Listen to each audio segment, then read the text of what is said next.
Sungguh keterlaluan ya Sekjen PKS Abu Bakar Al-Habsyi ya menfitnah Presiden Jokowi menawarkan anaknya Kaisang Pangarep sebagai wakil gubernur di DKI Jakarta. Ini kan sudah biasa deh cawe-cawe mulai dari presiden sampai mana. Khawatir biasa. Jadi nggak ada masalah, biar aja. Karena nanti kalau misalnya Pak Jokowi nyodorin Kaisang jadi wakilnya RK misalnya. Sudah nyodorkan. Sudah nyodorkan. Maksudnya udah disodorkan secara resmi Ya, begitu? ini jalan kemana-mana sudah. Bagus-bagus saja.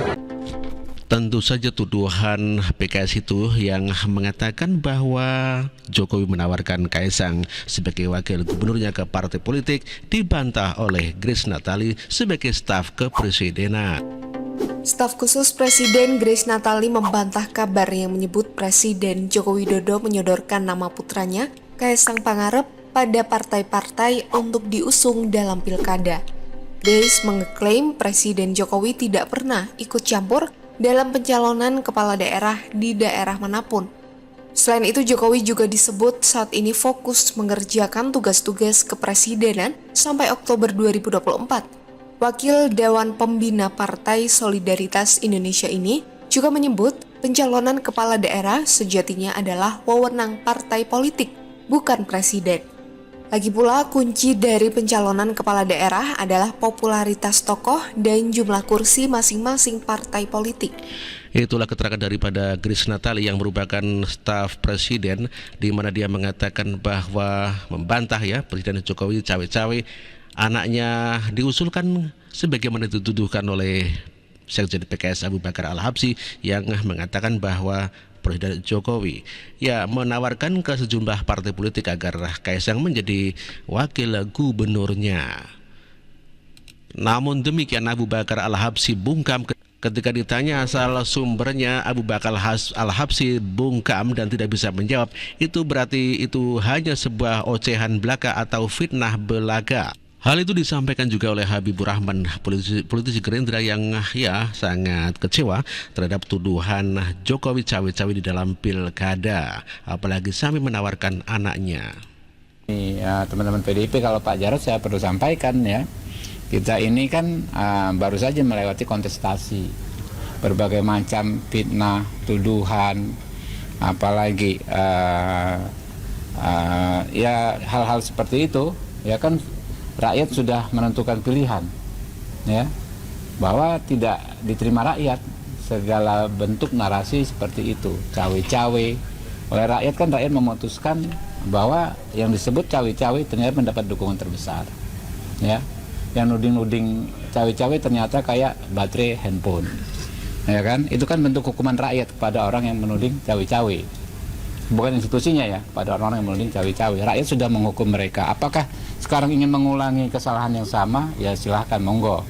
Dan secara hukum, ya berbagai putusan Mahkamah Konstitusi, termasuk putusan Mahkamah Konstitusi sengketa Pilpres nomor 1 dan 2 jelas yang menyebutkan tidak ada cawe-cawe. Kalau masih ada orang ya kan yang ingin mengulangi perilaku yang sama, memfitnah Pak Jokowi dan lain sebagainya, ya tunggu saja hukuman rakyat berikutnya. Tunggu saja hukuman rakyat berikutnya. Itulah disampaikan oleh Habibur Rahman, disampaikan bahwa mereka termasuk PKS adalah menfitnah Presiden Joko Widodo cawe-cawe. Ya apalagi sampai menawarkan anaknya menjadi wakil gubernur. TKN juga membantah tuduhan mengenai cawe-cawe Presiden Jokowi di pilkada. Apapun yang selama ini diopinikan secara negatif ya, oleh lawan-lawan politik lah ya kalau mau kita katakan. Jadi belum pernah ada Pak Jokowi mengintervensi gitu loh. Itu kan memang keputusan dari partai koalisi mengusung RK, atau kayak kemarin Bang Dasko dari Gerindra mewacanakan yang diusung adalah Mas Budi Jiwandono dan Mas Kaisang.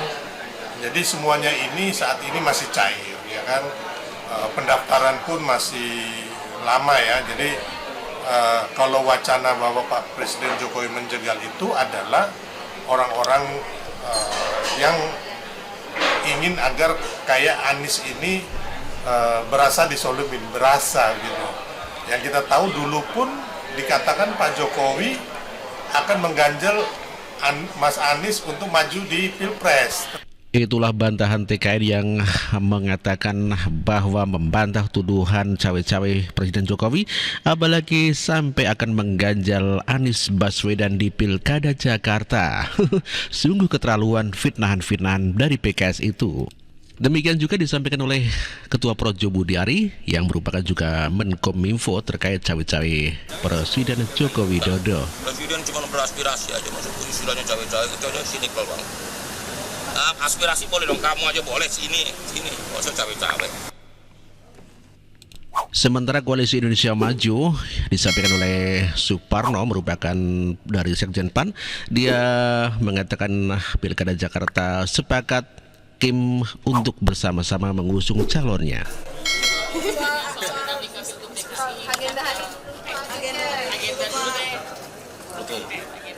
Koalisi Indonesia Maju yang seperti kami sampaikan sudah bertekad dari awal untuk pilkada ini, khususnya pilgub-pilgub, dan lebih khusus lagi untuk pilgub-pilgub di Pulau Jawa, kita bersepakat untuk bersama-sama di sini. Dan ini adalah salah satu tekad kami agar di DKI ini juga nanti kita akan bersama-sama mengajukan pasangan calon yang memang kita anggap mumpuni untuk bisa menangkan pilgub DKI. Hal demikian juga disampaikan oleh Habibur Rahman, politisi Gerindra terkait Koalisi Indonesia Maju. Masalahnya kan PKS sendiri itu kan belum fix ya kan ya. Jadi komunikasi masih terbuka. Apakah kami akan mendukung PKS ataukah PKS akan mendukung calon kami? Belum ada yang mustahil di antara dua opsi-opsi tersebut, termasuk juga dengan PDI Perjuangan ya. Apakah kami akan mendukung calon yang didukung oleh PDI Perjuangan atau sebaliknya? Kita lihat nanti dinamikanya. Saya pikir segala kemungkinan akan terjadi dan banyak kejutan juga akan terjadi.